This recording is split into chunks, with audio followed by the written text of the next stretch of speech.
believe we're on week 11. We've got one more to do next week, and then that'll be us done. That's it. It flies over. Yeah, it does. It does. That's what they say when you're having fun. So first of all, good morning, good afternoon, good evening. I hope we're all well, regardless when you're watching this back. Happy Star Wars Day. May the 4th be with you. Oh, is it actually? Oh, yeah. It is. Yeah, it is. Yeah.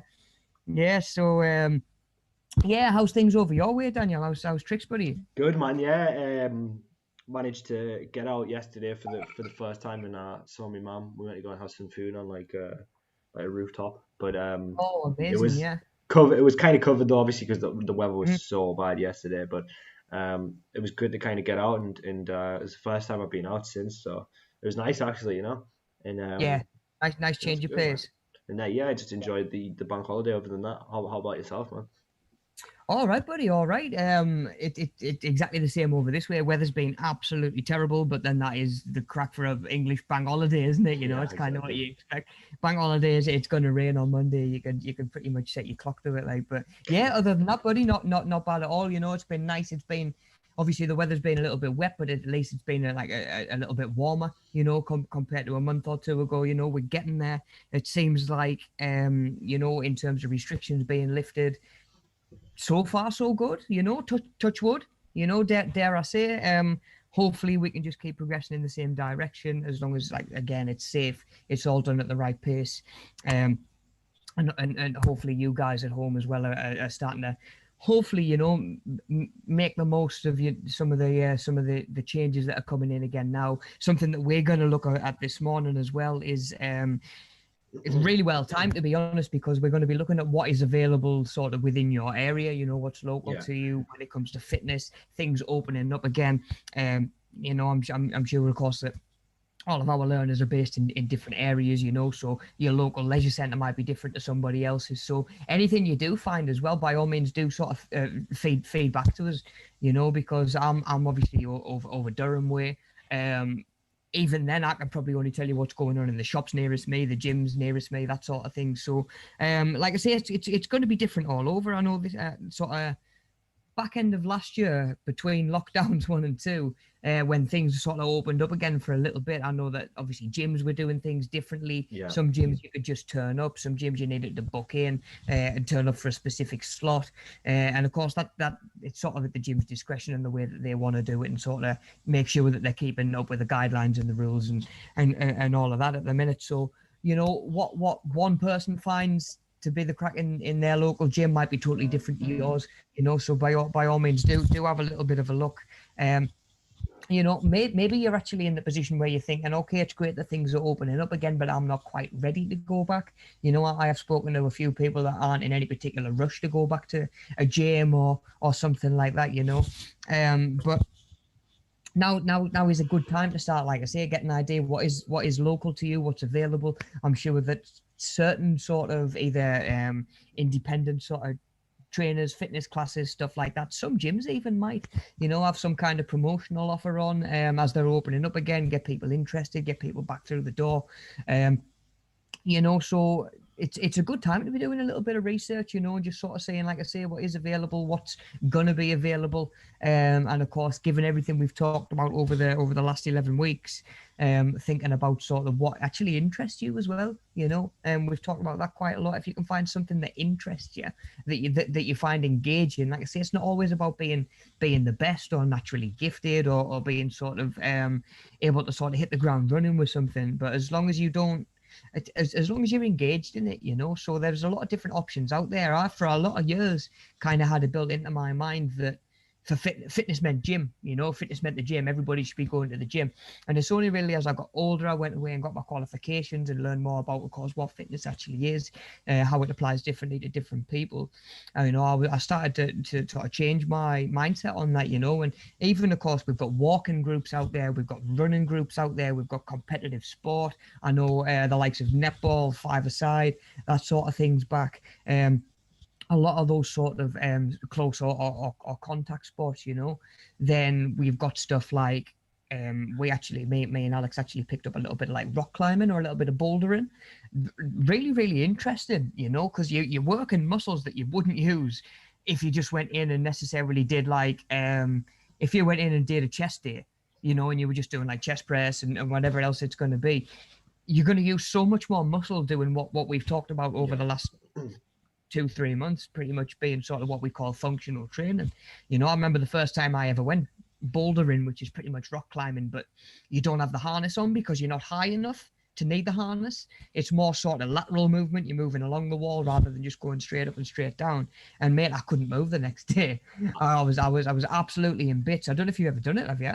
The only thing that I've ever done similar is like I've been to those, like, you know, the trampoline places. Oh, okay, yeah. They have like similar stuff there, but it's like foam pools and it's like big monkey bars and stuff like that. I've had to go on things like that, and that's the most similar, and they've got like the kind of muscle up rings and stuff like that. Oh, okay, yeah. So yeah. like I've had to go on. That's probably the most similar thing that I've tried. But like actual like climbing walls, I think I have had to go on some, but I've never been to like one of the places where they harness you up and stuff. But to be honest, I'd love to do it. You know, it's actually interestingly, they've actually got a climbing wall in City Space in Sunderland Uni, which is like totally crazy. Really? Like you wouldn't expect it, but yeah, they do. Yeah. We just got Sue in the chat. She's saying that, morning guys, I'm in on time. She says, Luke, nice one. Let the force flow through you. And she says that she's going to try and book up for a swim at the pool for next week as well. So. Oh, okay, excellent stuff. Yeah, like we were saying before, Sue. By all means, do let us know how you get on with that. You know, it'll be interesting to know what the deal's going to be. You know, like we say, a changing room's going to be open. Like, is it going to be sort of business as usual as much as possible? I haven't really got I'm not entirely sure when the date is that they've set out to sort of say, look, no restrictions from now. You know, and hopefully if they have already set a date, you know, that is of course subject to change as we look at the numbers and stuff like that, you know, but fingers crossed, you know, it's going to be business as usual before too long, you know, and we'll be able to get there, and hopefully there'll be a lot of stuff that we've had as barriers and restrictions in the way for the last year at least, you know, that aren't going to be so much of a problem anymore, you know. So fingers crossed. It seems like we're moving in the right direction. Let's all just keep doing our bit to keep it that way, you know. Of course, staying vigilant and all of that stuff as well. Okay, buddy, cool. So if we can just spin on to the next slide then, please, bud. So it's a little bit of a recap from last week. So last week we looked at time management kind of as a skill, as a broad term, and then we broke it down a little bit more, you know, into how we can actually manage our time, hopefully a little bit more efficiently, you know, save ourselves time when we need to, apply the right amount of time to tasks and stuff like that when it is required, you know. And of course, when it comes to time management, it's obviously about punctuality, being on time, all of that sort of stuff as well, you know. We talked about making sure that you're fitness ready when it comes to whatever sport or exercise it is that you're going to do, you know. I think I used the example that, you know, somebody who for 10 years has maybe exercised in the gym, you know, he's got his flat-soled sort of lifting shoes, little pair of shorts and a string vest. He's not really kitted up to go running over winter, is he? You know, he hasn't really got the appropriate attire for that. You know, I know I've mentioned before about needing to mention to people on the gym floor about being up there in sandals and flip flops and stuff like that as well. You know, so it is, you've got to make sure you've got the right kit, which again sort of links in with today's idea of doing a little bit of research. You know, it maybe for the last couple of months. Normally, of course, we want something when we can't have it, don't we? So, you know, it might have been a case of you've looked and thought yourself, do you know what? I'd love to go for a swim right now. It might have been 10, 20 years since you've done it, but you're thinking, oh, do you know what? I'd love to go. Like I said, now's a really good time to be thinking to yourself, right? Do I need to invest in a swimming cozy? Do I need like a set of goggles? Do I need a shower cap? Do I need to be thinking about the price of a membership or pay as you go, that sort of thing? Can I have a little bit of a look into if those are both options, you know, because obviously some swimming baths I've been to, you've got to have just like a monthly sort of membership. Yeah. Others you can just sort of pay as you go sort of thing. And of course, you know, doing a little bit of assessment. Do you think that you're going to be going, thinking about it from like a financial point of view? If you're thinking about planning on going once a week, which is going to be 20 quid over the course of a month. If there's a membership for 15 quid, can we think, right, try and maybe set 15 pound aside before then, even if it's a £5 a week, put it to one side, then that your first month's actually sort of taken care of when you can get back to it. So like I say, it's a really good time to just sort of get your finger on the pulse and see what is out there, what's open again, and of course what is going to be going on near you when things are back to normal. So yeah, something that we're going to have a little bit of a dive into today. We talked about self-reflection quite a lot last week as well, in terms of, same again, a little bit of a personal skill, being able to look at what interests you, what doesn't. What do you feel that you what are your strengths? What do you feel more naturally sort of good at? What do you feel are your best qualities? And then of course, the other side of the coin, usually the harder thing to do is to think about and sort of identify your weaknesses as well, and of course not necessarily shy away and hide the weaker parts of your skill set, but of course then acknowledge them in the aim of trying to develop them and turn a weakness into a strength, ideally.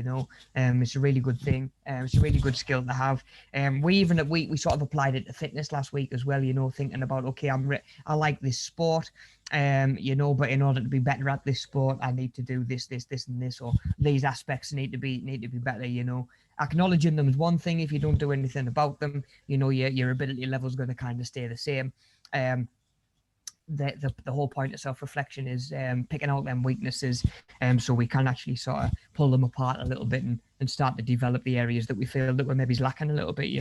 And of course, it doesn't just apply to fitness. I feel like that's a really important skill to be able to have just day to day, isn't it? We've got to be honest with ourselves. We've got to be able to be honest with ourselves and sort of identify and sort of own up to our weaknesses.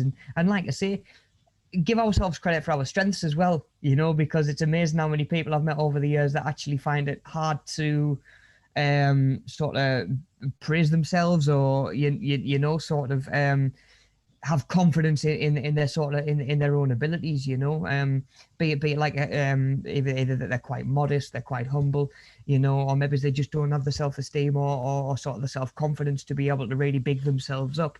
I feel like being able to do both is a really, really important balance to keep. You've got to be able to give yourself credit where credit is due, and then you've got to be able to look and say, okay, I'm maybe not so great at that. If I need to be better at that, how am I going to get there? Which was kind of where we were going with that last week. Improving on your own strengths, and then, like I say, identifying the areas that we wanted to improve. So again, if that doesn't sound too familiar, or if you like a little bit of a recap, by all means go back out and check that video out again. If you don't have it handy, or you're not sure how to get there, let me know and I'll make sure I can get the link over to you, and you can go back and check out any sessions that you've missed. I mentioned earlier on, of course, that next week is the last session. So after that, I'll get all of the links together.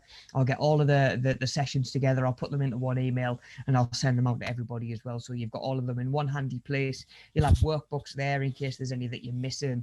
And links to all the surveys and stuff like that, because like I say, that's a big help for us as well. So yeah, if there's any videos that you feel like you're missing, anything like that, please do let me know and we'll get those out to you. Cool. Right, bud, so if we can just roll on to the next slide then, please, dude. For today's session, like I say, we're going to be talking quite a lot about sort of research in sport and leisure that's sort of local to you, what's going to be in your area. And then we're going to go kind of one step further and get the old creative juices flowing.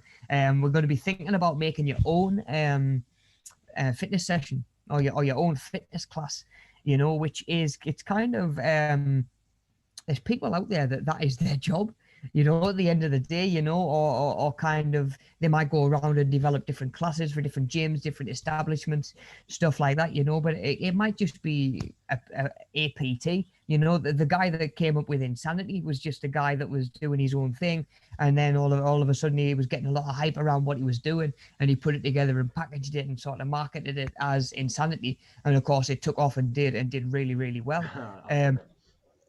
Oh, I know I know you mentioned doing it before, yeah, mate. I've done a few of them actually. I did a P90 as well, P90X. Oh, okay, yeah. I did that one. That was like that was like the original, and then and then after that, obviously, I did Insanity as well. I can't remember what the guy's called, like Sean something, but It is something like that. Yeah, Sean Williams or something like that. yeah, I think maybe. Yeah, but yeah, yeah, man, I mean that, yeah, good little programs. yeah. So we're actually gonna bounce a couple of ideas around, and then of course you guys are gonna do your thing and go away and put something together where we're going to be thinking about, like I say, actually making your own hypothetical fitness class. You know, hopefully something that's a little bit unique, something that stands out. We can bring in some of that research as well. Again, you can see what's in your area. You might think, okay, there's a real sort of market near me for a fitness class market, like based towards kids, or sort of that includes kids, you know, parent and kids sort of joint training, that sort of thing. You know, it might just be something else that you've got a little bit of an idea with that you want to run with. That's the beauty of it. And you know what? Like I've always found I preferred designing my own classes and putting my own classes Yeah, together when I was delivering them. Do you know what, mate? It's one thing. Like it's amazing to sign up for something like Metafit where they send out, right, this is your track and this is what you're going to do throughout the track. This is verse 1, this is verse 2, this is your yeah, chorus, this is verse 3, and then you know what's what. But there's not really much flexibility there, you know. true. Of course, you can do that like their way, and you know a lot of instructors do prefer doing it that way. You can focus on delivery rather than planning, you know. Whereas I used to like taking half an hour before like maybe it's an hour before the class was due to start and having a little bit of a think, okay, what do I want to challenge them with today? Yeah, You know, who's signed up, whose name's down, who am I expecting to turn up, what are their strengths and weaknesses, you know, what can I God, give yeah. them, what can I give them that they're going to feel, okay, I'm really good at this, I'm really engaged in this, and then at the same time, what can I throw in there that's going to sort of challenge the aspects that they're not so good at, you know, because of course we need that balance in there as well. Nobody wants to turn up for a class and feel as though they're sort of really struggling all the way through, and at the same time nobody wants to turn up and just think this is easy, I may as well have just stayed home on the couch, you know. So would you say it's a good idea then to have like you know, if, when you do a lot of yoga or a lot of Pilates sessions, they'll have the exercise and then they'll have an alternative exercise to do, like in Yeah. case they can't do it. So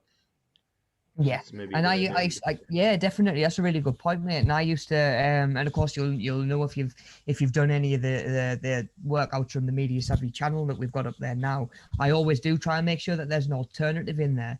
And like I say, when it comes to a pre-planned choreographed class that's been worked out for you, those alternatives aren't always there. And then of course you can think on your feet a little bit as well and think, okay, I could put this one in or give this person that to do.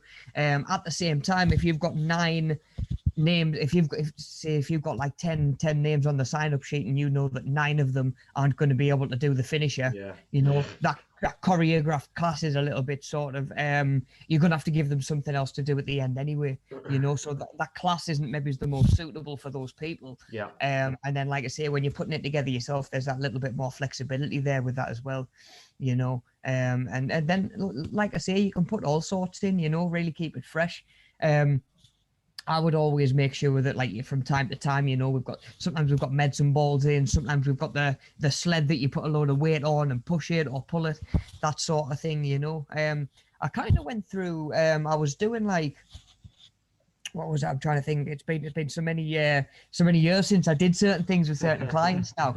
What I used to do, I was working through like, it was almost a class format, but I was doing it in one-to-one PT, and it was designed to hit all kinds of sort of output phases, you know, when we talk about heart rate zones and stuff like that. Yeah. I tried to make sure that we were getting something in all of those. So say like they might do step ups onto a box for 90 seconds, which is of course quite a long duration, you know. Then they might do shuttle runs for 30 seconds, which is of course a little bit more intense, a little bit lower sort of duration. And then I would give them maybe 4 sets of 20 seconds on, 10 seconds rest, you know, with like burpees or something like that, you know. So you're hitting sort of like aerobic sort of stuff. And then as that duration comes down, you're getting more focused on sort of explosive movement, maybe some plyometrics in there as well, you know. So, and I got some really good results for that, not just physically and in terms of aesthetics, but in terms of performance, because of course that person or those clients were getting used to working at this level and this level and this level, you know. It's an interesting point, that, mate. so that was something that I was working through with clients for a little bit. Again, you know, there might have been sort of like a branch that I could have branched off and put it into its own class, that sort of thing. I just didn't really have the platform to do it at the time. You know, the gym that I was teaching didn't really have the space, or the way PT work wasn't really set up for me to be running my own classes in there at the time. But like I say, there's so much option out there, you know, there's so much choice we can pick from. Yeah. You know, so again, we're gonna chuck some ideas around today, and I've got to apologize because I can't actually see comments this morning, so Daniel's just sort of relaying stuff back to us. So bear with us, guys. But yeah, like I say, we can chuck some ideas around. You know, you've maybe got some ideas out there. You know, once upon a time, if somebody had said to you, right, we're going to take these spin bikes and put them in the water and make people cycle underwater, at the time that idea probably would have been laughed at. You know, it's a genuine class now. Yeah. You know, sort of aquaspin, aquacycling sort of thing. You know, because it's actually harder because you're pedaling against the resistance of the water as well. You know, so there's no such thing as a daft idea, you know. I've always said if it's stupid and it works, it's not stupid. You know, that's what I go by for sure. You know, and then of course there is sort of feedback from members and clients and stuff like that you get after the session as well. You know, so yeah, that's something that we're going to have a little bit of a think about today, making your own session. Which is something that you're actually going to go away, put into a poster, and actually present that back to us. You know, again, it'll just be through a Zoom one-to-one call.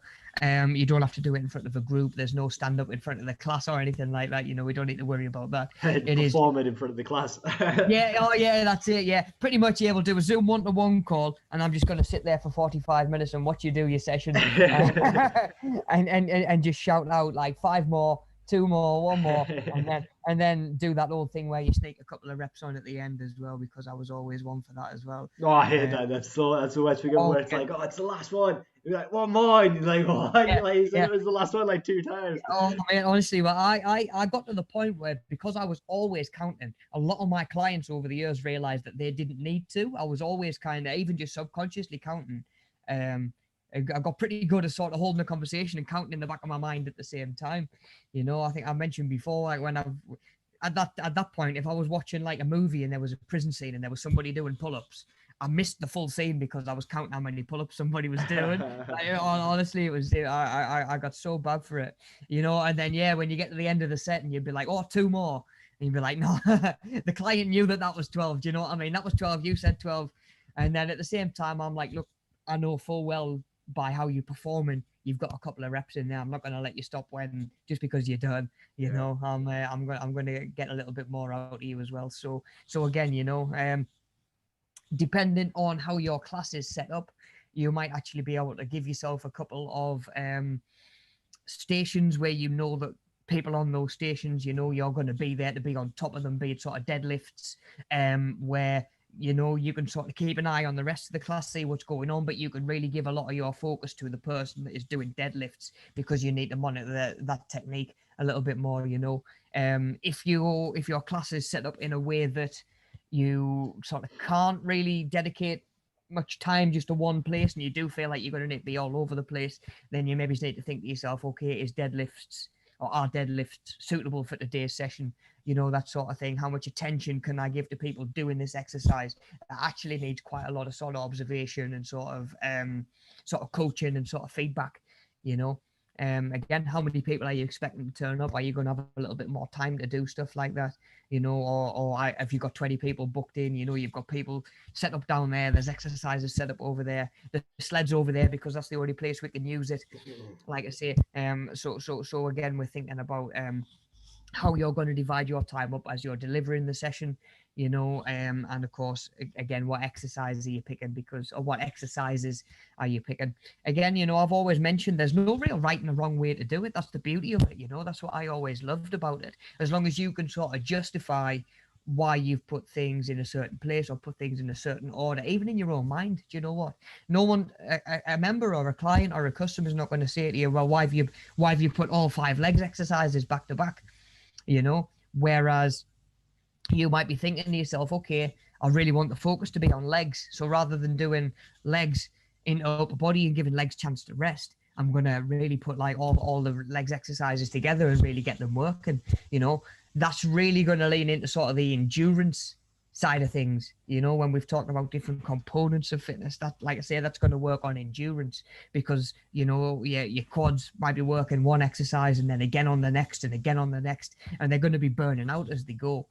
If you want your session to be a little bit more strength training based, and you want those muscles to be fresh again before they do their goblet squats or their kettlebell swings, that is where you might think to yourself, okay, I'm going to do a legs exercise, quite heavy, and then I'm going to give them an abs exercise and a cardio exercise. So by the time they get to the next legs exercise, they've had a few minutes rest, and, you know, they're almost sort of fresh and ready to go again, and we can manage a little bit more weight. So even then, just from looking at different components of fitness, where's the focus? Where's the emphasis? Is it endurance? Is it strength training? And again, it's not black and white. It can be a mixture of both. It's just a case of how you choose to set it up, really, you know. And like I say, that is the absolute beauty of it.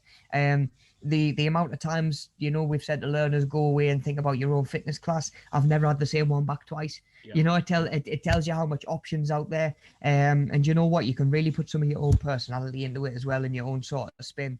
You know, I think I've mentioned before as well, I would have paired exercises, you know. So again, I knew that whoever was on this station was going to be working with me directly. It might have been sort of throwing a medicine ball at me. I'll put it on the floor. I'll catch it and put it on the floor, and then we'll run and swap places, and then they'll do it again, you know. So it's almost like a little bit more engaging. It's a little bit more interactive, you know, and having members sort of working directly with you rather than just standing there and saying, right, 10 seconds, 5 seconds, right, okay, time.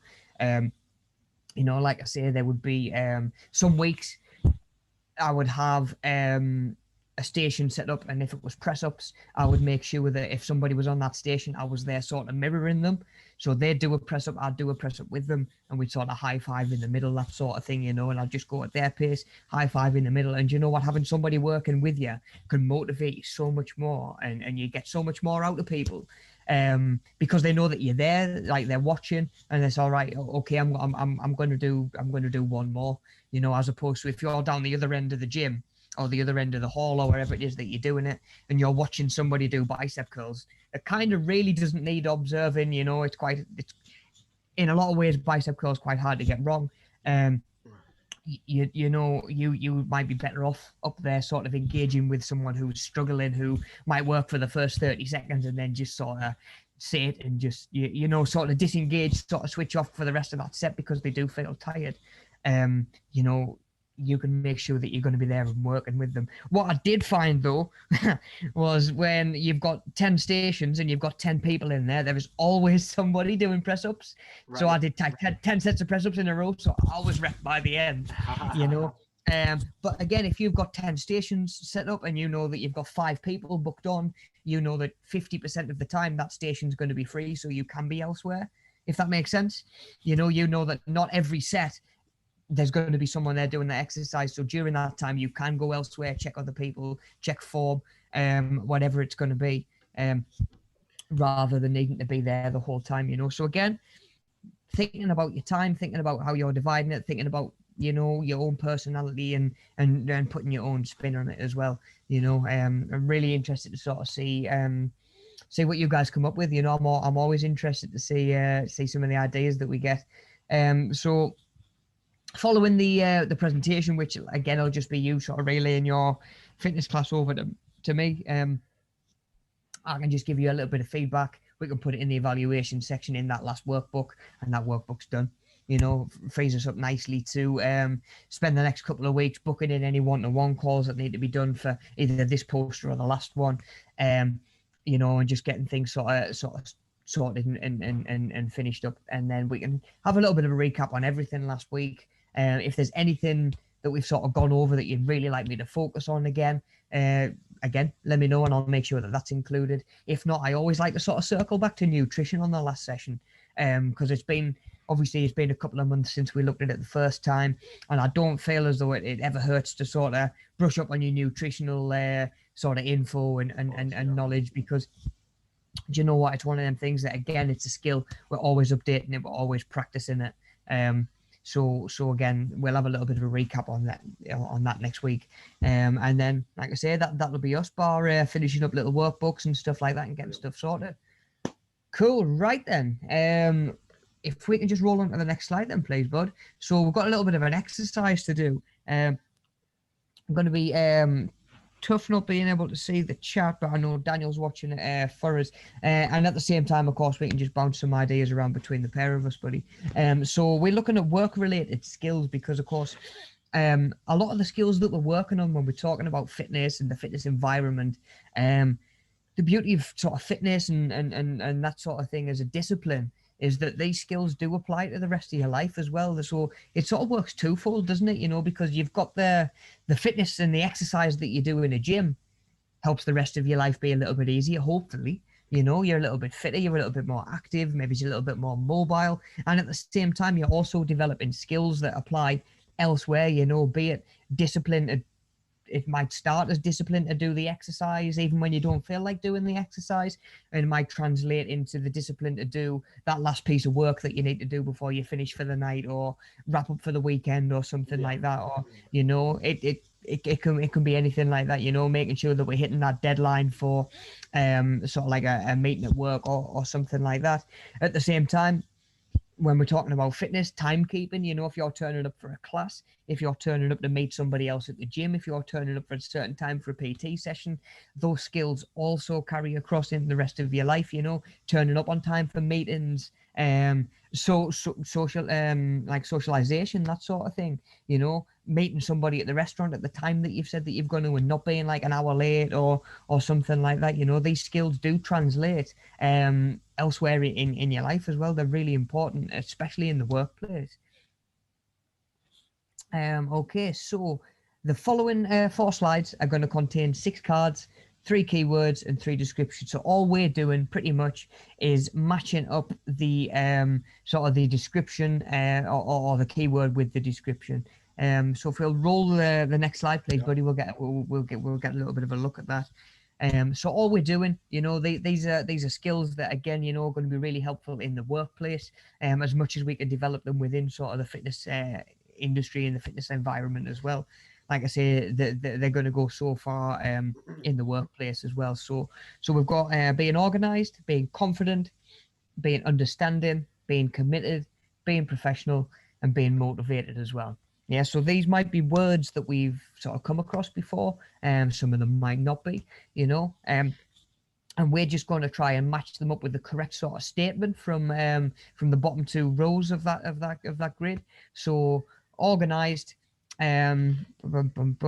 try and have a look through. So for organized, we have got the skill will make your job easier and more controlled. You know, bottom right, Daniel, I'm sure you could probably vouch for it as well. The more sort of organized you are, especially when it comes to managing files on a computer or a laptop or something like that, mate, do you know what? I've done a little bit of obviously video editing when I've done my fitness videos and stuff like that. Yeah. I can't imagine doing that in much more depth, man. It gives me a totally new respect for it, and being able to look at even some of the stuff that you guys put out and that Media Savvy puts out, and then of course to go to the far end of the spectrum. You know, when you look at like a movie and stuff like that, when you think about the amount of takes there are, the amount of angles that there are, the amount of different audio segments that there are, before you even start cropping stuff, you've got to know where stuff is. You know, you've got to have it organized to be able to pull from it. Yeah, I mean, it's even someone's job is to do literally that. Like, Really? obviously Okay. at the lower levels, Mm-hmm. not so much, but in a like high production form, it's like called DIT, and it's just like you're a data handler.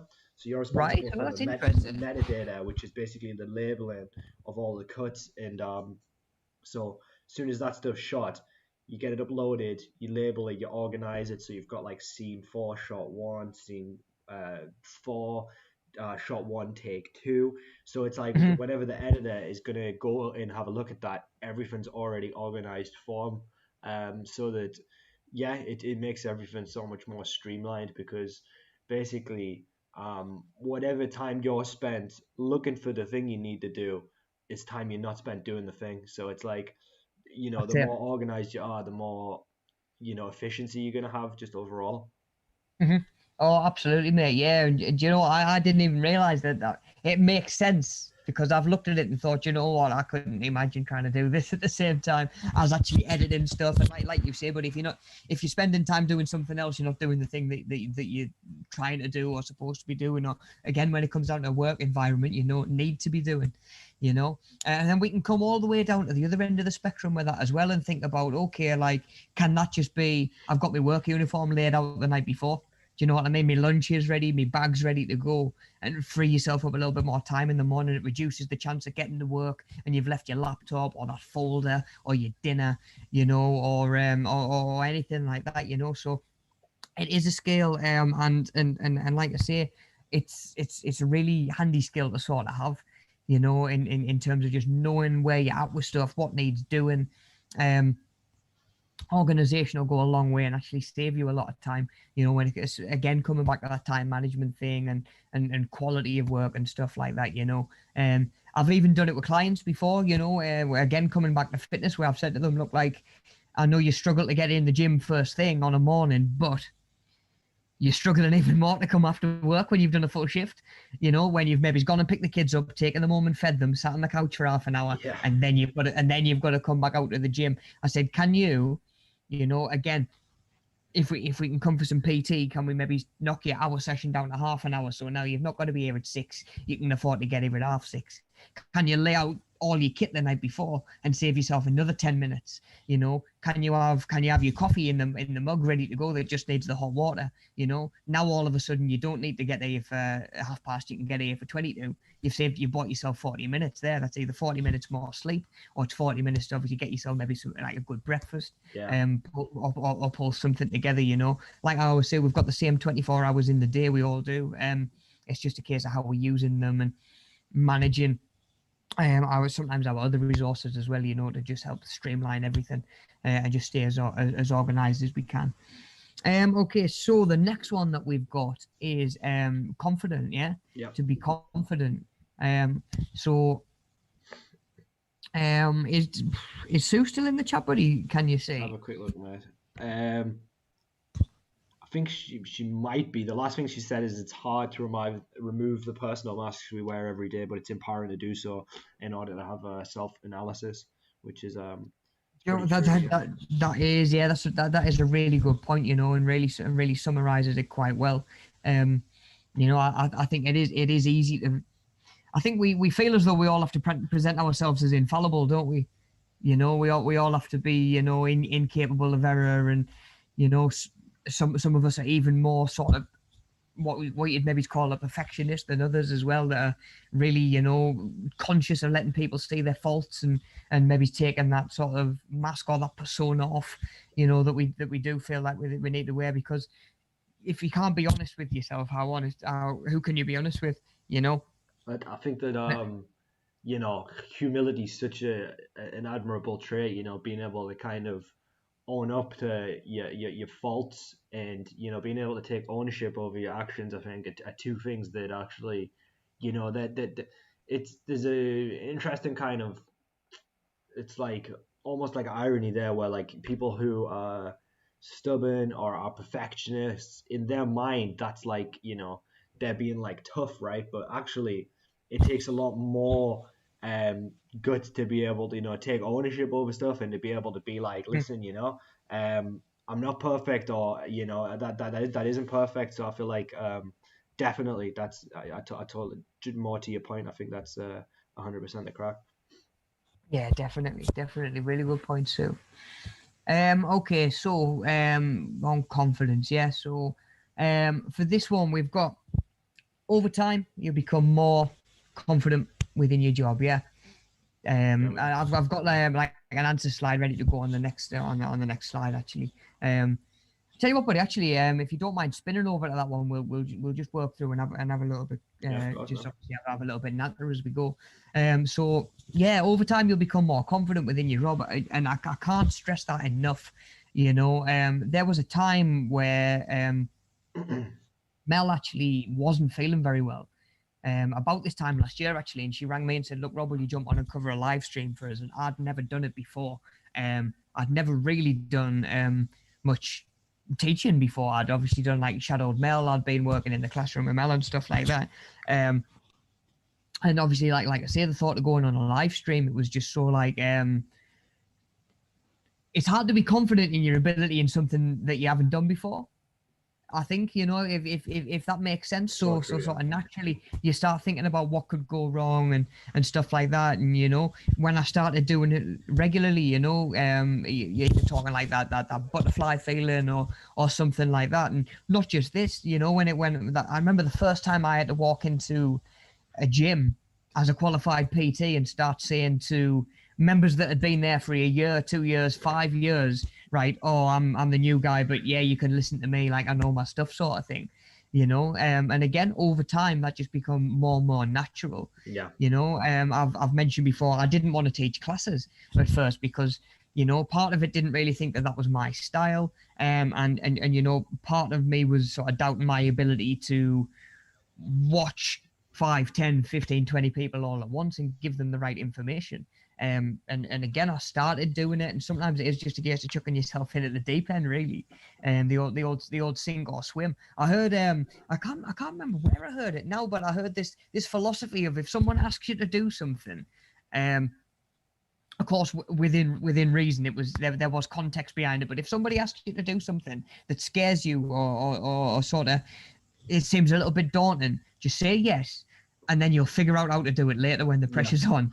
Like it's one of those things, you know. When I started spin, 4 years I was qualified as a spin instructor and didn't teach a single class because I didn't want to. Again, I didn't really think that was my style. Mm-hmm. I actually applied for a job at the gym that required me to teach like a spin class a week at first. And I just said, you know what, yeah, I'll do it. It gets us where I need to be. And at the same time, I'll figure it out when it comes round. You know, of course, I was bricking it as that week came and my first one was due. And then, of course, after a year of doing it, I'm there. Do you know what I mean? I'm meeting people at the door 10 minutes early, asking them to pick the track. And then, you know, maybe even starting a little bit early and having a longer warm up because you just enjoy it that much, you know. You'll probably have been, of course, you'll have been the same with stuff over the years, bud. You know, stuff that you start off, your confidence isn't quite there. Yeah. Maybe even something happens to shake your confidence early doors. But then, the more you do it, the more confident you do become, for sure. The way that I think about that is that, like, anytime you do something new, you always think like, I've like no idea what I'm doing. This is scary or whatever. But you need to just think that whoever is, leading that or instructing that, they were once in your position. Nobody starts as a professional. Everyone starts from the same point.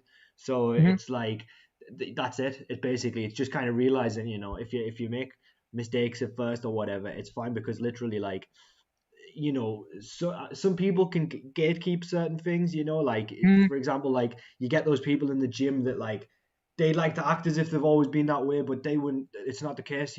They started Oh yeah, from the beginning. yeah. Everyone starts from the beginning.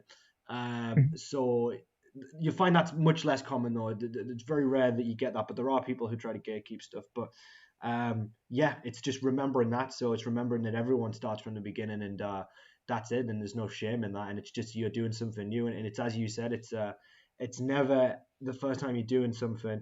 Whether it's a class or going to the gym or whatever it is, like it's never as bad as you think it's going to be. We always overthink it to the max, and yeah, that's it. And just it'll become second nature eventually. Yeah, definitely, buddy. You know, I've always sort of it's one of them where, especially if you're in a work environment and somebody's asking you to do something, maybe it's unsupervised for the first time, Mm-hmm. you've got to remind yourself that someone's chosen you to do that job Yeah. unsupervised. You know, so they obviously have confidence in your ability to do it. Mm-hmm. You know, so maybe you know you just need to not be quite so critical or quite so harsh or even just sort of quite so doubting on yourself. I've always said that nerves and maybe even a little bit of anxiety just shows that you want to do a good job, which isn't a bad thing at all.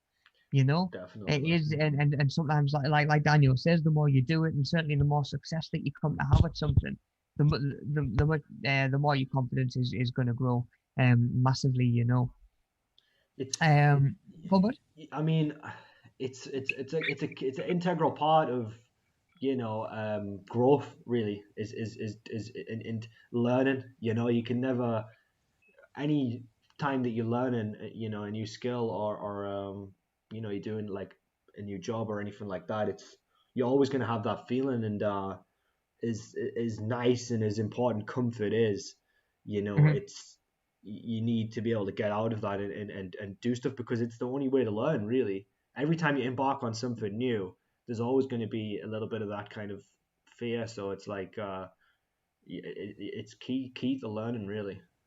Yeah, yeah. It's like I remember reading something before that says if it doesn't challenge you, it doesn't change you. Yeah, Which is where it's at. It's exactly the same as training. You don't force an adaptation through pushing out your comfort zone when it comes to training.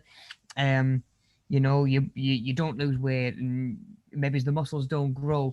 And it is exactly the same with our own personal skills. I think Definitely. Woody Allen said that 90% of success is just showing up, and I think Mhm. that's something that I always live by. And it's like, literally, like, if you're willing to do the work, you're already Mhm.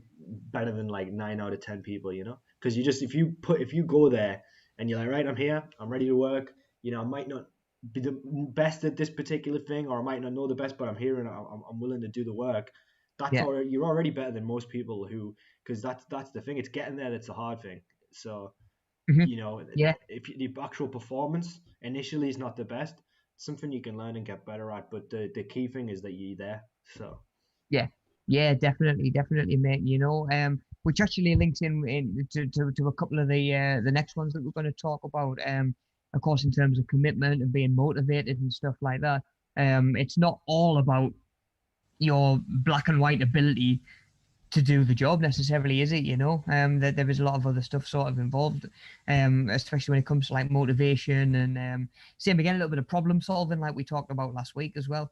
You don't necessarily have to be the most confident or the most able, but if that person who's putting you in charge knows full well that you'll sort of manage in the face of problems and setbacks and stuff like that, that alone may very well make you the best candidate for the job. You know. Um, Okay, so spinning on, so we've got understanding next. So something you need to be when being told something confidential.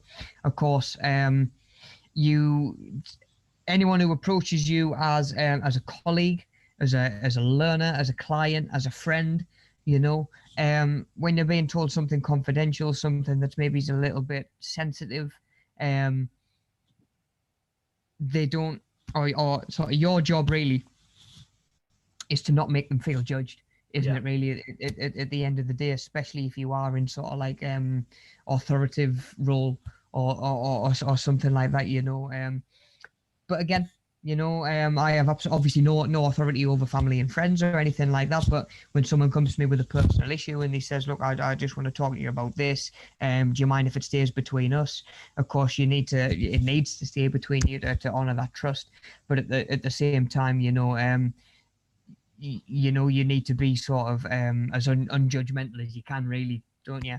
Um, and just sort of understand that person's situation, their feelings, especially at first as you're absorbing the information. Because if you're not particularly understanding and you make that person feel worse for disclosing that information, well, the next time they just won't, and it might be important information that somebody needs to know, either again from a work point of view or talking, some of the more extreme cases, it can be really sort of it can be life threatening. Do you know what I mean? If someone tells you something and all they feel as though they get is judgment and ridicule, you know, it doesn't really send a good message, So being as understanding as possible.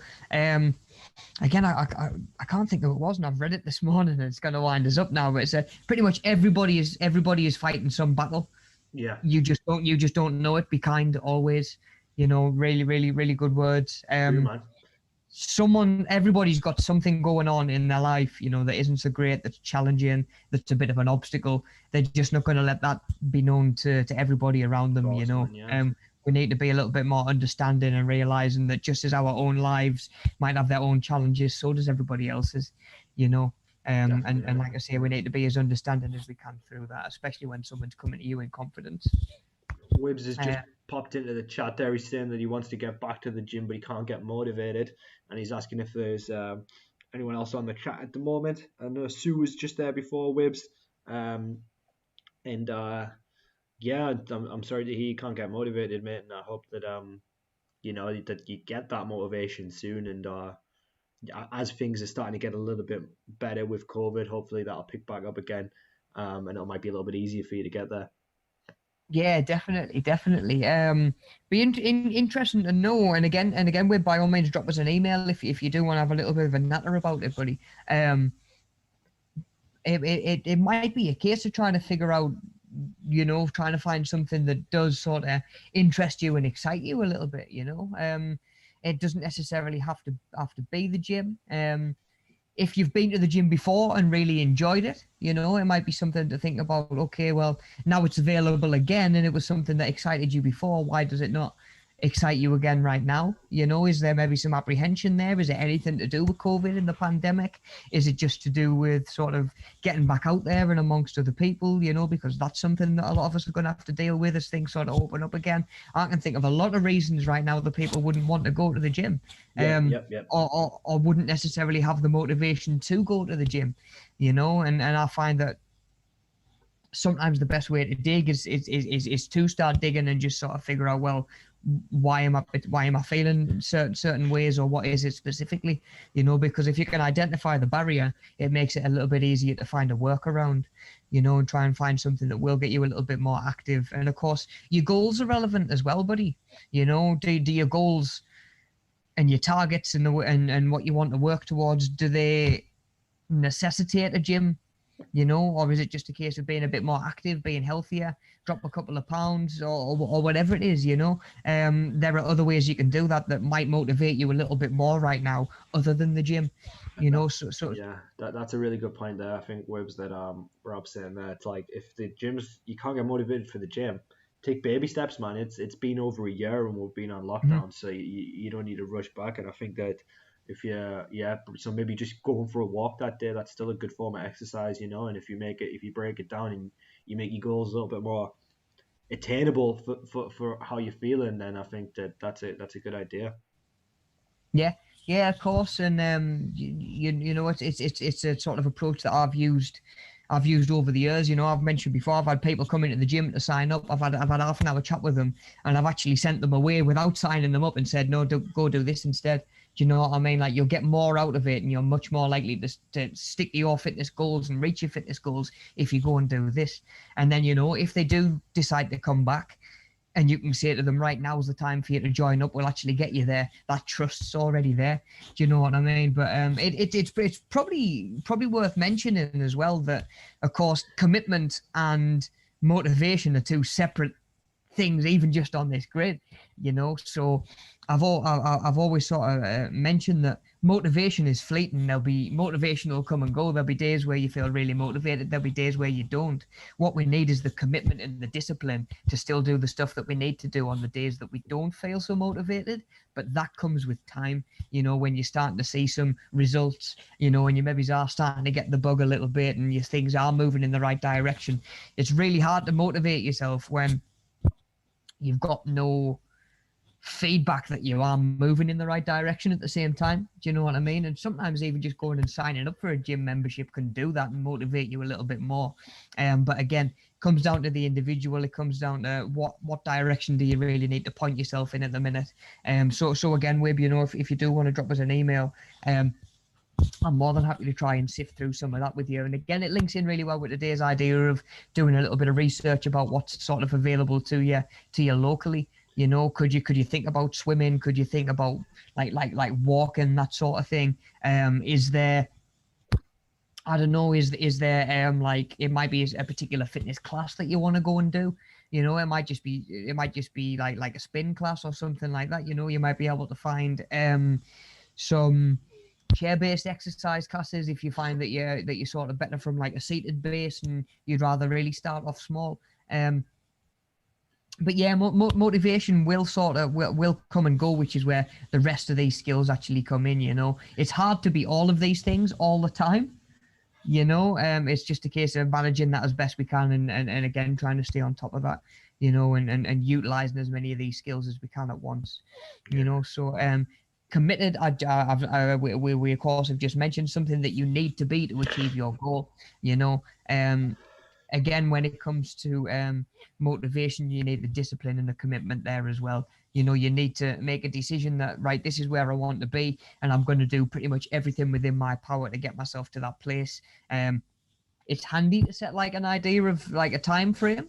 Do you want to get there in 2 months? Does it, is 6 months?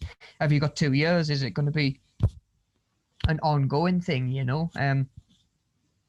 But again, you know, we need to stay committed to that, and it needs to be something that really sort of focuses you, and to an extent motivates you as well, you know, because if your goal isn't motivating you, then we maybe need to think about some setting some different goals, you know. But when it comes to goal setting and being committed to reaching our goals, I find it's really important to really dig into the why of it, you know. And one of the first things I'd always ask people when they'd come in for an induction in the gym or to join up, I'd say, like, why now? Why are you here now as opposed to 2 months ago or in another month's time? What's brought you in now, you know, and trying to figure out what it is exactly that's driving them. Someone's goal might be, I want to be a little bit fitter. I'm like, okay, that's one thing, you know. When your motivation's not there, or your motivation's sort of slacking a little bit, are you going to think to yourself, oh, come on, I need to do this because I need to be fitter? That might motivate you. It might give you a little bit more drive. But if you can pull it that extra layer back and say to yourself, okay, when I'm setting my goals, I want to be fitter to go out and do nature walks with me kids, you know, or me grandkids or whatever it's going to be, without needing to stop every 10 minutes and say, I need a breath, you know. That might work as a better motivator, you know, when it comes to training, because when you're struggling and that motivation is sort of lapsing a little bit, you're not thinking to yourself, oh, I need to be fitter, because you're actually thinking to yourself, right, I need to do this because I want to go on those walks with the kids. I want to be able to go out and have those days at the beach and those days at the park. That's going to motivate you so much more than, oh, I'd like to be a little bit fitter, you know. So try and be a little bit more specific when you're setting your goals as well. And again, that's going to apply everywhere, especially in the workplace. You know, when your goals are being set, if somebody's setting them for you, of course, you need to make sure that you're committed to hitting those targets, be it you individually or the team that you're working with. Okay, so the next one, being professional, something that you need to be at all times. You know, again, especially when it comes to the workplace, you've got to be thinking about the way that you're conducting yourself. You know, when we're talking about being professional, it's time management, it's your attitude, it's your body language, confidentiality where it's needed to be, and making sure that information is not going any further than it needs to go. All of it is part of being professional. You know, how are you addressing clients and customers and stuff like that? If you're in sort of like a public facing job, like I say, uniform, do you look smart?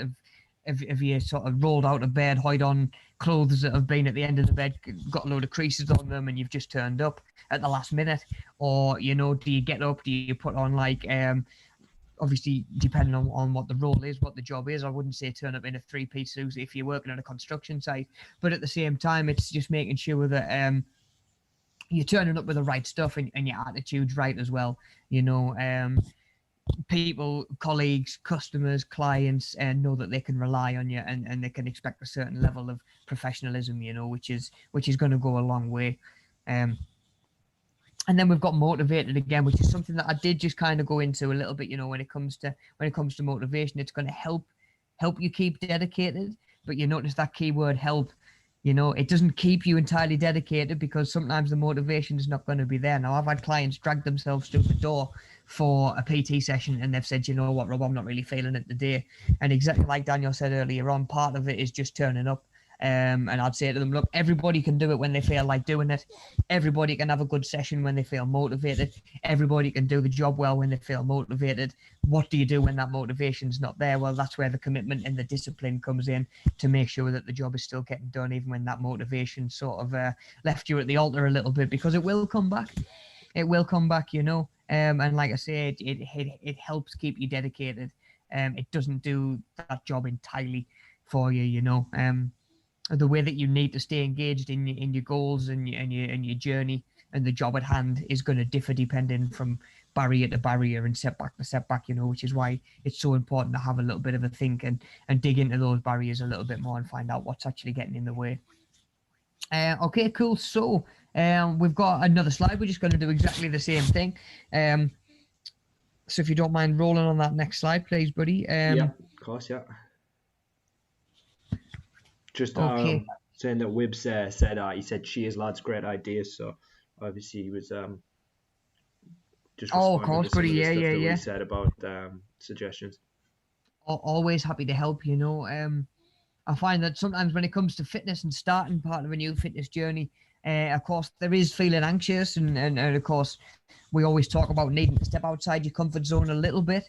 But if you can start building little successes and little wins and little good experiences with exercise, you know, that is going to, like we sort of say, it's baby steps and it's building up, you know. Don't think about going to the gym. Think about something that really, really does motivate you and something that you think to yourself, oh, I could do this most days, you know. I could do this a couple of times a week quite easily and quite enjoy it, you know. Motivation and lack of motivation is something that you deal with down the road, because at first, hopefully, you're just having such a good time and being so engaged in what it is that you're doing. And again, pulling it back a little bit and thinking about your goals that you've set. Maybe your goals aren't motivating enough as well. So yeah, by all means, keep us updated, buddy. Be interesting to know how you get on. And of course, I'm always here. The guys are always here for like ideas and stuff like that. But yeah, if you do get stuck, by all means, just reach out and give me a shout, dude. Okay, so we're going to just do exactly the same again. In fact, I've just seen the time there, buddy. If you don't mind, go to the next slide. We'll just go for the answer slide and just work our way through. So again, skills that we need to think about. They're going to apply in the fitness environment, but at the same time, they're going to apply to the rest of your life. Social skills, work skills, all of that side of things as well, you know. So respect is a massive one. You know, respect is huge. Something that is expected towards your work colleagues and your clients. We can see that there just from the colours. Respect is as big as any, you know, when it comes to making or breaking your success in an environment. You can be as good at a job as possible if you don't have the respect of peers, colleagues. If you don't show them respect, you're not going to have the relationship, and that environment is sooner or later it's going to break down in one way, shape or form. You know, respect for your colleagues, your peers, sort of like your superiors, maybe your inferiors, you know, if you're in charge of teams and stuff like that. You know, how bosses or how somebody treats their inferiors is a massive mark of character in my eyes. You know what I mean? If somebody sort of has the natural ranking and the natural authority over somebody, especially in a workplace, if they're sort of really disrespectful about that and you know, they really sort of force it down your throat and they really take the mick, and you know, manners go out the window and please and thank yous go out the window and stuff like that, and just the basic sort of level of respect. You know, like I say, it is a really good marker of somebody's character in my eyes, you know. But respect does go a long way, you know. Like I say, between colleagues, clients, whatever it's going to be, got to make sure that we're showing them the respect that we would expect back as well, you know, I guess. Okay, so enthusiastic, or a little bit of enthusiasm, a way of expressing something is interesting or exciting, usually to make someone else feel excited, enthusiastic, or impressed as well. You know, if I was say to you, right, let's try and come and try this exercise class that I'm doing. It's all right, you know. Yeah, just do you want to pay for it? Do you want to come along and try this? Say what you think. That's nowhere near as engaging as saying to somebody, look, you know, oh, we've just got this new fitness class is just starting. I'm really, really excited to start running. You know, we do this because, and then we do this because, and then I want the class to have an effect. This way, you know, work on cardio fitness a little bit as well. You know, or then we're going to do a really fun sort of challenge at the end. You know, that's a lot more enthusiastic, and it's a lot easier to get people to buy into that. and reciprocate and share those feelings as well and feel the same way. And again, in a work environment, it might come from just pitching an idea. Look, guys, why don't we try this? Why don't we launch this as a new product? If you're going to somebody and saying, right, why don't we try selling this? And you're saying, oh, well, it'll be like, oh, it'll be all right. You know what I mean? We might sell some. Or if you say to people, look, these apps, it's an amazing product. You know, it's got these features, this feature. I think we can make a good profit on it. People are much more likely to sort of buy into it as well. You know, when it comes to enthusiasm, and that even translates back to the job that we do, buddy, as well, doesn't it? You know, when it comes to enthusiasm, if I was trying to get somebody to push for another couple of reps or something like that, if I'm stood there with my hands in the pockets going like, oh, go on, 2 more, you know, what incentive really does that give them to push, you know? Whereas if I'm stood there going like, oh, well done, come on, you've got this, you can manage another 2 reps, come on, I know you can do it. It's a lot more enthusiastic in terms of your beliefs about them. You know that you're showing a lot of belief and a lot of enthusiasm in their abilities. They're much more likely to try and follow through for you and actually get the job done as well, you know, which is a big thing. So enthusiasm goes a long way. Teamwork does as well, you know, being something that you need to be able to work well with others. Perhaps it's working as a team on the same task. Perhaps it's delegating and being able to say, I'll work on this sort of division of labor. I'll work on this. You go and do this. You go and do this. Links in well with that time management that we sort of talked about last week as well, and just making sure that, you know, we're sort of working as efficiently as possible. You know, can you split your team? Of course, we at Media Savvy are always trying to work as effectively as a team as we can. You know, it would be absolutely daft for me to say, right, okay, Daniel, you've done the last couple of intro to like digital imagery. If you've done the last couple of them, you take a week off, I'll cover them for you. Do you know what I mean? You know, the product would suffer. I obviously haven't got the skills. I haven't got the abilities. So, of course, you guys do that. I do the health and fitness side of things as well, which is kind of, that's your bag. This is mine. This is sort of where we thrive. And, you know, it by all accounts, it works really well in terms of sort of working as a team. You know, it's been an amazing team to be part of. You know, I've said since day one when I joined, you know, it's an absolute pleasure to be part of, and that goes a long way in terms of, again, enthusiasm, motivation comes in with that as well. If you're working with a team that you're pleased to be a part of, and of course it goes vice versa. If you're a part of a team that people are happy to have in their team, you know, everything's going to get done so much more efficiently, quicker. Mood's going to be better, atmosphere is going to be better. You know, so being able to work as a team is it's going to be, of course, it'll be more important in some jobs than others. Yeah. You know, some jobs are quite solitary. You know, and you might be thinking, oh well, I'm going to apply to be a bus driver. I don't really work with anybody else. There isn't any team. Well, no, but what about the people who are doing your repairs and stopping you from breaking down at roadside? What about the people that are, you know, coming in and cleaning the bus at the end of the day, you know, and making sure that, you know, it's ready to go for you the next day? That's still working as a team, you know, so you might not directly work and interact too much with parts of your team, but there probably is teamwork going on in some respect. You know, and then, you know, some jobs will require you to work more closely in a team. You know, you might have you in a group of 6 people. Like if you ever did the old group project at school, you know, ideally everybody would be doing the same amount of work, division of labor. There'd normally be 1 or 2 in the group that are doing most of the work, and everybody else would slack off. Yeah, but yeah, again, when it comes down to teamwork, it's all carrying your weight, and again, some of these other things pull in as well. Respect, being polite, all of that sort of stuff as well, you know. So moving on to manners, of course, it helps you get along with people by being polite. Of course it does, you know. Who wouldn't prefer to work with somebody who's going to say good morning and who's going to say thank you for digging out that file for us that I didn't know where it was, you know. Thank you for picking us up on the way to work this morning so we can bring 2 cars instead of 1. Thank you for getting us a coffee when you went and did a coffee run. It goes so far, doesn't it? It really does, you know, being able to say, or just like when you get a second, would you help us look for this, please? Sounds a lot better than, oh, I can't find this. Have you got it? Do you know what I mean? Like that sort of thing. And it helps build those relationships because, again, you know, we don't always realize it, but relationships and our social interactions are kind of what make everything happen. You know, at the end of the day, they're always happening, either directly or indirectly. You know, how you interact with people, how you sort of engaging with people. So of course, that's where all these skills come in. And like I say, I've always been a one for saying, you know what, manners cost nothing. Please and thank yous and stuff like that. It does tie in quite a lot with respect. Yeah. But you know what, your relationships with people are going to be so much better if you're just a little bit more polite. You know, if you're thinking about the way you're addressing people and the words that come out your mouth, maybe it's even, you know, before you actually say them, a little bit of forethought and like I say, just a little bit of manners as well goes a long way.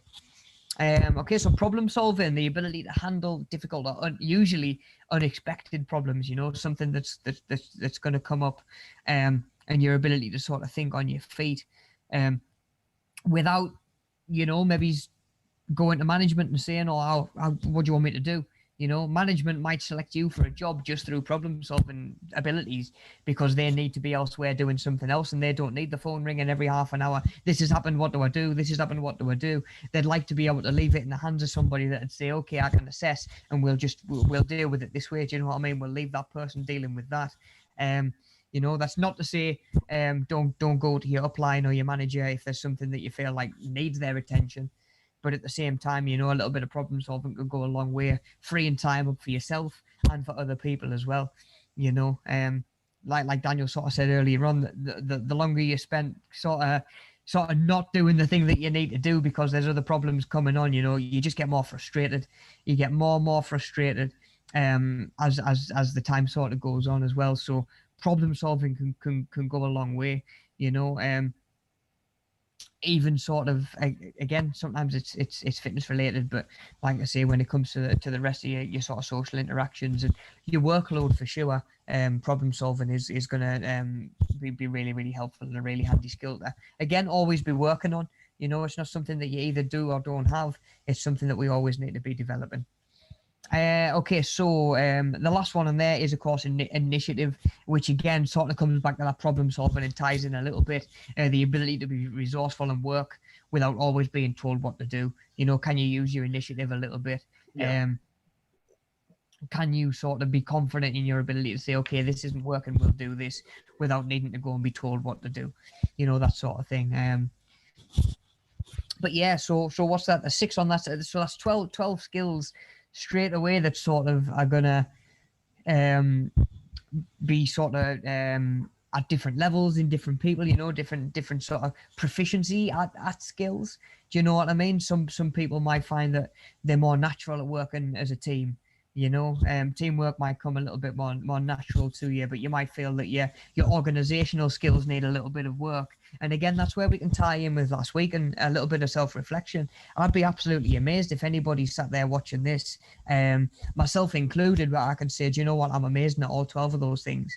You know, it does take a little. It does take a little bit of time. You know, I'm relatively new to the field of work that I do now. So do you know what? A lot of the times I will say to one of the guys in the office, Dan, Lisa, Mel, I've come across this problem. Can I do it this way? Can I change this? How do I deal with this? You know, and again, it comes with confidence as the job goes on to maybe use a little bit of initiative and not need to make those phone calls, not send those emails. So again, you know, we've all got skills that we feel like we need to be working on. I know it's hard. Again, it is sometimes hard without feeling like you're blowing your own trumpet, really, to say, do you know what, I do feel as though I'm good at that.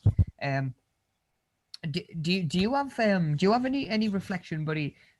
Just sort of while we're on, you know, it's just handy to sit and have a little bit of a think, isn't it? You know, I'm looking and I'm thinking, do you know what? Yeah, I've always obviously tried to be professional as possible. Yeah. My organization, to an extent, in other aspects, could do with being better. You know, again, it doesn't all have to be work related, fitness related. I just know that when it comes to certain things, I could probably do with being a little bit more organized. I'm sure Alex would vouch for that as well, you know. But I'm more than happy to say, do you know what? I'm always trying to be as understanding as I can be, you know, and of course, when it comes to giving other people respect and stuff like that, I always try and manage that, you know. Yeah, I mean, just I would say whenever it's always good to be kind of have a bit of introspection about your own work, and kind of 100%. assess what you're doing, and whenever you've done like a class or whatever it may be, a project or anything, just like kind of look back and go, okay, well, this part was good, maybe that part wasn't as good, and Mhm. just kind of actually take a few minutes to sit and think about it. And from doing that, you can really kind of think, well, okay, that bit wasn't good. Why wasn't that bit good? What can I do to make that bit better? And I just think ultimately doing it like that, just kind of having that reflection, self-assessment, and kind of thinking, okay, well, these are the things that I did well. These are the things I Mhm. didn't do well, and how can I change them for next time? Absolutely, buddy. Absolutely. Like you say, like 5 minutes reflection at the end of something might knock you half an hour or an hour off next time, because you've maybe you have identified, okay, this didn't work so well. Like Daniel says, this didn't work so well. I can change it. I can take it out. And of course, that's going to increase your confidence when you're going back to that task the next time, because you've already assessed sort of what went well, what didn't, and hopefully addressed some of what you felt didn't go well. So that kind of automatically might boost your confidence next time you come around to doing that same task, because you've already sort of done a little bit of troubleshooting. You've figured out, like Daniel says, what went well and what didn't, which is just going to help the process next time round. Okay, guys, so just moving on to the final unit then. If we can go next slide, please, buddy. Yeah, The sport and active leisure unit. So due to COVID-19, we're going to have to do this unit slightly differently. Normally, we would do it as a team in the classroom, and it would normally be a group effort, and people will go away and research different things. But of course, now we're online. Everybody's working individually. This little bit will just have to be done individually, as well. So what are we doing then? So if we can go slide after that, please do. So creating your own fitness session, pretty much. That's where we're at now. So hopefully, we've had a couple of little ideas maybe this morning, while I've been chatting away. Sort of mentioned earlier on a couple of stuff that I've done over the years, some classes that I've come across.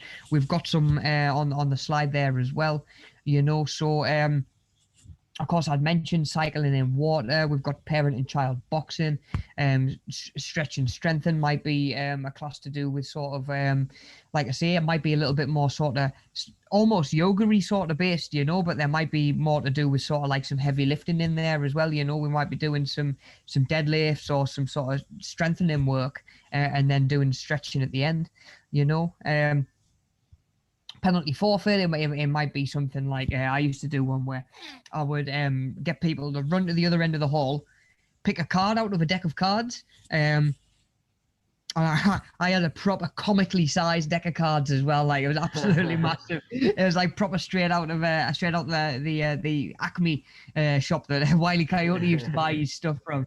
Straight out of one of them. But yeah, they'd run down the other end of the gym, pick up one of these big cards, and if it was like a club would be jump squats, and if they got the 10 of clubs, they'd have to do 10 of them. Do you know what I mean? That's good. So that like, almost like that forfeit would be sort of whatever it was on the card, or other classes where you'd say, okay, get yourself around the gym in X amount of time, or to complete this circuit in X amount of time. If you don't, there's a forfeit to do at the end. That might be 5 burpees, 30 seconds of burpees, whatever it's going to be. We used to do a finisher at boot camp that used to have 2 teams working against each other. Again, we would be very, very careful about the exercises we would pick if we were going to make 2 different groups race each other. You don't want stuff where form's going to be compromised just to save time, especially when you put that competitive nature in there. But at the end, whoever finished last, the team that won got to pick that team's forfeit, so it would be like a minute of whatever exercise they picked, which is enough to make you want to win. Trust us. Definitely. So again, you can do stuff like that, and then you might come down to the other end of the spectrum that's a little bit less intense, where night walking. For all, we've got rambling groups out there, and we've got walking clubs and stuff like that. It's a different experience at night, isn't it? Do you know what I mean? You see different sights, you see different, you hear different sounds. even wildlife maybe is a little bit different as well. So depending on how far you're going and what the aim of the walk is to try and see, doing it at night might break things up a little bit and just, give your class like that unique sort of edge to it, that sort of sets it apart, you know. Um, anything like that, so it can be fun. We're trying to find something different, quirky, something that's going to be a little bit sort of original, maybe it's a little bit out there. Remember, they can be completely made up as well, so again, just try and think outside the box a little bit. Me and Daniel mentioned one the other week, a class called Pound, where all you do really is get like weighted glow sticks and you just kind of exercising by drumming along to the music, aren't you? Sort of drumming over here, drumming over there, get your shoulders working, twisting, hitting the floor either side of you, get your core engaged. Like once upon a time, if you'd have said to somebody, "Oh, we're going to do this fitness class that's based around drumming," like I say, that it would have been laughed at, really, or even now, I'm sure there would still be skeptics, and a lot of people would probably sort of take the mick a little bit. But it's now it's a licensed fitness class. You've got instructors over the world paying 10, 15, 20 pound a month to use that brand, to use that name, to use their sort of session plans, and again their choreography that they have worked out for them. So again, there's nothing limiting you, really. I've done and it's sort of similar to one of the videos that are up on the Media Savvy channel. I actually did chair-based exercise classes in care homes for a little while. So I would go into a room full of people who were residents, and I would pretty much run a class. I'd stand in the middle and get them marching on the spot, get your arms moving, so they're sat down doing exactly the same. I would pull up a chair myself and I'd do certain little things like sitting with my feet together, feet apart, and just sort of almost like half a jumping jack, but you kind of sat down as well. And again, once upon a time, I wouldn't have even considered that as like a viable fitness class, because I think straight away you think about fitness, you think about like insanity, you think about spin, you think about boot camp, you think about circuits, you think about sort of high intensity interval training maybe. And again, there's so much out there, and like I say, it really is hard to do wrong. You've just got to realize what the emphasis of your class is going to be, what you'd like the outcomes to be, and who those outcomes are going to be more beneficial to, and just making sure that the rest of the class fits them, really. It would be a little bit daft for me to say, right, okay, I'm going to try and put a class together for people with bad knees so they can come along and know that they're not going to be asked to do squats and deadlifts and stuff like that. Be a little bit daft for me to then make their finisher like a sled push with really, really heavy weight on and putting that through their legs as well, or sort of jump squats or skipping or stuff like that. So again, just think about who you'd like it to appeal to, why you'd like it to appeal to those people, what benefits you'd like them to get, and then you can really start to think about making the rest of your class and the actual setup of your class sort of suitable for and appropriate to what it is that you're actually trying to achieve. If I say, right, I want this class to be focused mainly on aerobic endurance, and I want people working for a long time and getting out of breath and giving their lungs and chest chance to work. If I make each set just 30 seconds, and maybe it's not giving members a chance to get to that point where they're going to be out of breath, so I need to think, okay, I'm going to give them at least 60 seconds to work for each station, so I know that they will get a little bit more tired and a little bit more out of breath. So again, just thinking about who it's aimed at, which is something that we're going to think about in a little second as well. So if we can just roll to the next slide, please, dude. Yeah, awesome. And of course, on that last slide, just when it comes back to coming back and refreshing as well, it just mentions to do task 1.1 in your workbook, but we are going to have a little bit of a look at that in a second as well. So like I say, we'll be able to get an idea what the homework's going to be as well. So this next slide that we're on, so what benefits will your new session have? Kind of what I was just sort of touching on there, are we thinking about cardiovascular fitness? Are we trying to work strength? Are you trying to encourage kids and adults coming in and training together, you know, parents and children coming and exercising together? Is that something that you're trying to promote? Is it something that's going to develop a different component of fitness, like your balance or your motor skills, you know, which is your coordination, your movement, your sort of movement patterns, that sort of thing? Or is it just designed, you know, to be maybe a little bit more fun, a little bit more of a laugh, improve mental health and mood and stuff like that, you know? One of my favorite finishes that I used to like doing, again, with a forfeit in mind, would be, you know, when we've talked about battle ropes and stuff like that, getting half the group at one end of the gym with one end of the battle rope and the same at the other end of the gym, and you essentially just do a tug of war, you know. Yeah. And it's fitness, but there's that competitive edge. It's fun because, you know, people, especially adults, maybe haven't done it since school, have maybe never even done it. Yeah. Oh mate, it's mint. It really is. And you know what, like, doing it as a finisher to get the most out of people, it's a really good way, because nobody wants the other team to beat them. Do you know what I mean? Especially when there's a forfeit involved that might be, I don't know, 5 laps of the gym or something like that afterwards, you know, which is absolutely brutal. So again, you know, it didn't make up the basis of the full class, but at the same time, it was a handy little thing to put in at the end. You know, can you make your class? Could you make it a little bit more sort of game based? You know, like I say, a little bit more fun. Can you, again, similar to the deck of cards that I used to use at the far end of the gym, I used to do another class where I'd lay them out like a clock face. Yeah. Yeah, so there'd be like 12 stations all laid out in a circle.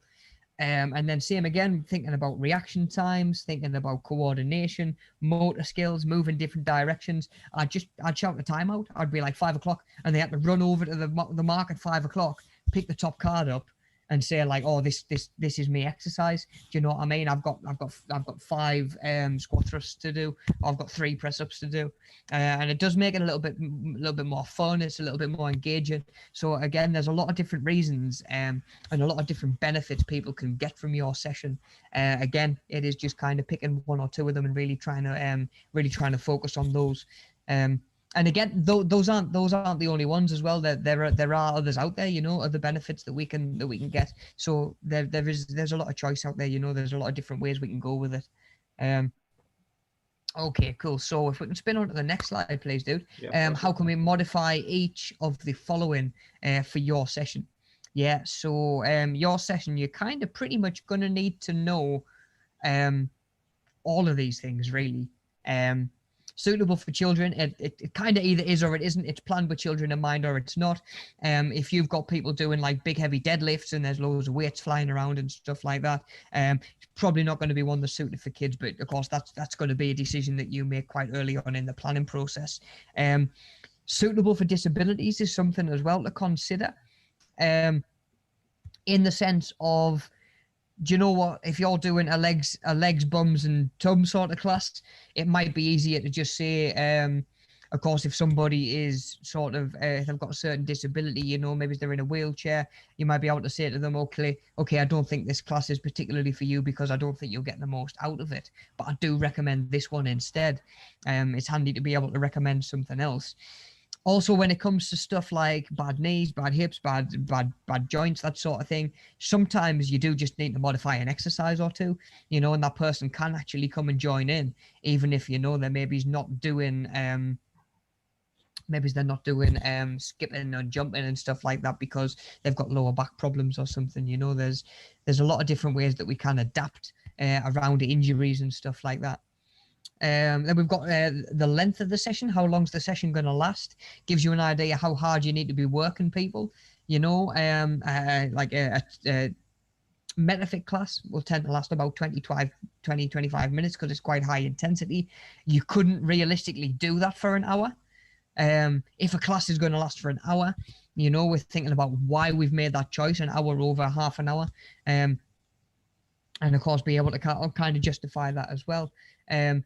But then thinking about the setup of the class as well, again, thinking about how many rounds am I going to ask them to do, how hard am I going to ask them to work on the first and the second round if I know that they've got 5 or 6 of them to do, you know, as opposed to just coming in and saying, right, you've got 3 rounds, work as hard as you can. You know, however long your session is going to sort of give you an idea how to sort of structure that session and put it together. You want to be thinking about the frequency of the session as well. That's going to give you an idea how much room for sort of maneuver you need to leave yourself. If you're running the same class again tomorrow night, you're going to want to make sure you've put together a format where you can just change a couple of exercises out maybe, or have a whole load of new exercises just to keep it fresh. Nobody wants to come down to the gym and do the same class Monday, Tuesday, Wednesday, Thursday, Friday. You know, I always used to make sure that as sort of monotonous as spin can be, because you're sitting on a bike, it's stationary, there's only so much you can do. Yeah. I'd have different tracks, I'd have different songs every week, I'd have a different emphasis. Okay, this week we're doing a load of working against resistance, next week we're going to do a load of sprints, you know, where we're working really, really fast. There's, like I say, that there's a lot of variables that you can kind of manipulate however you want to fit whatever you want your sort of outcomes to be. Yeah. Then we're thinking about how can we make it harder and how can we make it a little bit easier for those clients and those members that need that as well.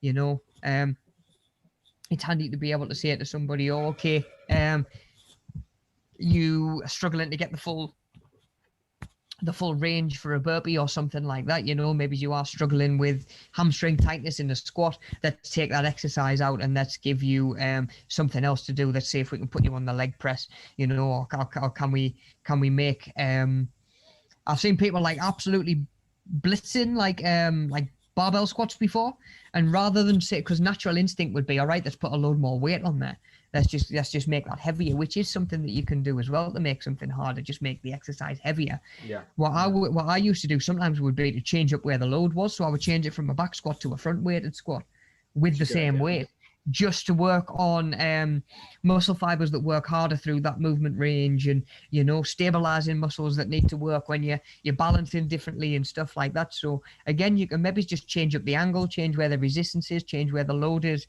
a little bit, to just again make it a little bit harder. That's good. At the same time, you can come down the other way to make things a little bit easier as well. You know, if I've had someone who can't do a front squat, naturally a lot more people tend to be able to manage with a back squat than a front squat. So if I've set the exercise to be a front squat, I might say to somebody who looks like they're struggling, look, just move it over onto your back. It'll help you balance a little bit more. Your legs are maybe going to be stronger through that range, especially right now when you're used to doing those squats. Right. So again, you know, there's different ways we could change things, making the weight a little bit easier, reducing the range of motion. Although that would sometimes be one of the lesser things that I would do, or one of my last resorts to reduce the range of motion, because range of motion is king really. You know, the more movement you can get at a joint, the more energy it moves, which at the end of the day is calories. You know, which is going to burn more calories. Force the heart rate to come up a little bit more because we're using more oxygen. And like I say, it's not very often I would sacrifice range of motion for anything else. You know, you're talking very, very specific sort of cases. You know, again, clients who or customers or members that maybe's got down to a certain part of a squat, and then their knee started to hurt or something like that. You know, I would maybe just give them a box and say, like, right, come down, or a bench, come down. When your bum hits the bench, start making your way back up again. That's going to be your full range, because I know that you're not getting any pain through that range, you know. So there are times when you might need to do it, but a lot of the time, I would start reducing weight, changing the exercise before you start reducing range of motion. Go on, bud. Just to briefly catch up with the chat as well, like okay. Wibbs was just saying that he always tries to be polite and respectful because it costs nothing. So that's obviously great. Exactly. You know, that was just a call back to a couple of slides ago. And then he's just said, sorry lads, I've got to go now. He says, I've had fun. Cheers, Wibbs. So thanks for joining us today, Wibbs. Yeah, cheers for dropping in, buddy. Yeah. If you, like I say, if you do have any questions about anything, mate, just drop me an email over. Absolutely no problem. Happy to get the cogs of thought going in the old noodle this morning and get you thinking, because do you know what, it is easy to just sort of back yourself into a corner and think, like, this is the way that I need to go to progress and to be fit, and it just might not be an appealing option at all. And you know what, we do often sometimes try and force it, when maybe it's sometimes a better option to reroute a little bit and just redirect and think, right, where can I point myself that's going to get more out of us, you know. So again, I'm always happy to help, buddy, and glad to be able to help this morning, man. Right, guys, we're getting there. Actually, we're getting there. So we've got just a couple of slides left to do, and then I'm just going to ask Daniel to boot up the old workbook, so we can have a look at what it is that we're doing this week. So those are just a handful of modifications that could be considered when adjusting the session to meet the needs of a particular user. Okay, so now for the fun bit. Why is your session going to be the best session in the Northeast? That's what we're going to be thinking about. Yeah, what's going to sell your class? It might be the outcomes. Do you know what? It might be that it is just so amazing for your fitness or your flexibility, or maybe you can bring the kids along and it is suitable for the whole family. Maybe it's something that you're running 3 times a day, so you're really flexible with the time. So somebody that can't get to the morning class could come down on an evening. Maybe that's something that is going to draw people in and sort of entice people. Is it cheap? Is it quite cost effective? Are you offering sort of pay for 9 classes, get your 10th one free sort of thing? Can we do stuff like that? Is it suitable for a particular disability or just sort of disabled individuals in general, as much as you can generalize? I know that there is, of course, a vast range of disabilities that people live with from day to day, and there's no class that I would really be happy saying, look, it's suitable for everybody, and that is the nature of it. And that is why personal training always fascinated me so much, because it is just matching up. It's problem solving, isn't it? It's like, this person is struggling with this, fitness is too expensive, they don't have the motivation, they've got an injury here, and it's my job to sort of problem solve and like I say, just remove those barriers. And that's what I always really like I say, found quite fascinating about it. But maybe it is a fitness class that's suitable for wheelchair users, be it sort of like I've seen like handicap basketball, stuff like that, where obviously all the players are in a wheelchair and stuff like that. It's anything like that, that really sort of targets a particular group. It doesn't need to be a particular disability, but it could be. Is it a class that is really flexible in the sense of, do you know what, it can challenge anybody, whatever your level is? Do you feel as though it's pretty well set up to challenge experienced athletes as well as beginners? When we're talking about modifying exercises, do you feel pretty confident that somebody could come in and say, okay, all of these exercises are pretty easy for where I'm at right now with my fitness? What have you got for us? How are you going to challenge us now? Would you feel confident to be able to push that person? Or is it the case of saying, okay, it's a beginner's class, because I've done beginners classes over the years as well. Things will only get so hard in this class, so people coming along knowing that, okay, I'm only going to be sort of asked to do so much. And at the same time, I know that pretty much everybody else that's there is going to be a beginner as well. So you don't have that sort of daunting feeling of, I'm joining a class that people have done for maybe 6 months, a year, and their fitness levels are going to be so much higher than mine. That could be the beauty of a beginner's class. Could you say, okay, it's a really advanced class and it really is going to be tough? We can focus on either ends of the spectrum. Or is there, maybe it's just the location or the venue that's maybe a little bit unique. We used to run fitness classes in the gym that I worked in, was pretty much a converted church in Sedgefield. And do you know what, mate? It was the most picturesque gym I've ever been in. It was beautiful to be in, mate, on a sunny day when the light was coming through the stained glass windows. It was a lovely gym to be in. It really was. Have the front door open, get the breeze blowing through. And again, that worked really well as a selling point. It's the old, we used to, like I say, we used to run classes on a Sunday, and we used to sort of run it with the idea of, get to church on a Sunday, because of course that was what we called the gym, the church. So, you've got to make sure you get to church on Sunday, when really they're just turning up for a little bit of metafit or something like that, But, that's it, just sort of leaning into the venue that we had available to us. It might be outside, it might be along the beachfront, even some of the classes that we've done, in sense of like the beach walk and talk that we do when we can do the drop-ins, all of that sort of thing as well. The location partially makes that what it is. Of course, you guys make it what it is, and whoever turns up, and the conversation that we have and the relationship that we have with our learners in its own sense makes it what it is. But we do have the ability to, we're right on the coast.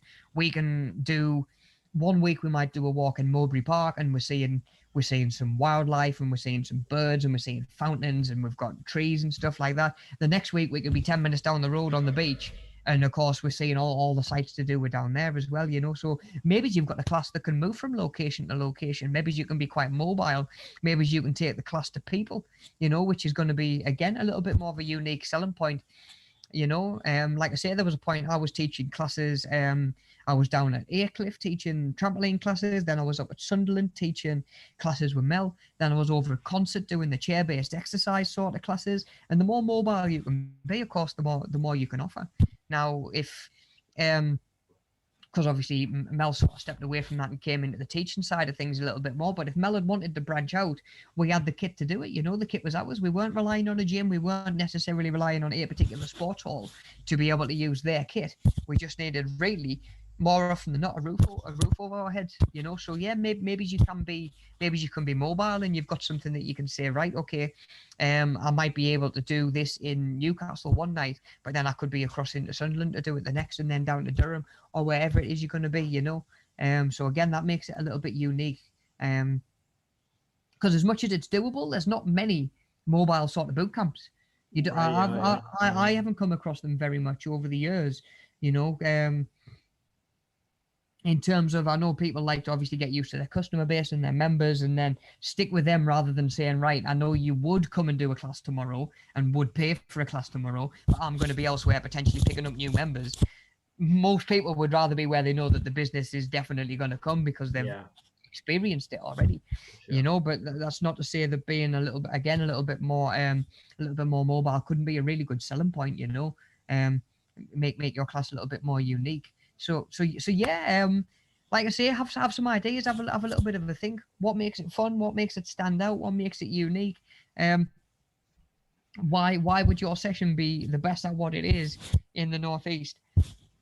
And why would people choose to come? You know, because at the end of the day, we're asking people to part with their time and then their money, you know, which are two of the most valuable resources to pretty much everybody. You know, time and finances. So you're trying to ask people to part with both of those to come to your fitness class. Give them a good reason to, you know. And what can we think of? What can we do that makes them say, do you know what, I want to do that 4 nights a week, you know. And like I say, that's where the real fun part starts to come in. Right, buddy. So if you don't mind just rolling on to the next slide, we've only got a couple to do. So again, just wanted to sort of recap on some of the benefits of being fit and healthy. You know, and thinking about the benefits that more of the benefits that your classes might actually sort of have in people's day-to-day lives, you know, because a lot of the classes that we do and pretty much all the classes I've ever taught have been based around helping people be fitter outside the gym and just be fitter in life, you know. I want them to be stronger because they need to carry boxes at work and stuff like that, rather than I'm training them to go and like enter a strongman competition. That's almost like a different setup altogether. So when we're thinking about that, you know, we're thinking about happiness. Are we trying to set up a class that makes day-to-day tasks easier, you know, like just being fit and healthy in general can be? You know, can you design a class that's built around sort of day-to-day movements? Can we do sort of twists that replicate getting in and out of bed, getting in and out of the car, swinging your legs in, that sort of thing?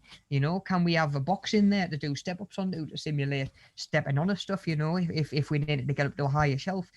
You know, maybe as a class could, like I say, just be based around making day-to-day stuff easier by just giving you a challenging version of that in the class, you know. Sometimes you're going to end up with more energy, really. You know, I haven't found many people over the years that get sort of 12 weeks into a training program and they say, oh, do you know what, I'm more lethargic and more sluggish than when I started. You know, you can be tired, you could be sore, you can be aching, you can even be a little bit run down. You might need a rest week by the time you've done 12 weeks. But at the same time, you know, you're probably going to be feeling better day to day, more get up and go, more enthusiasm, more energy, you know, when you're exercising and especially when you coupling that up with eating right as well, you know, going to have a big effect on sort of your energy levels and your mood.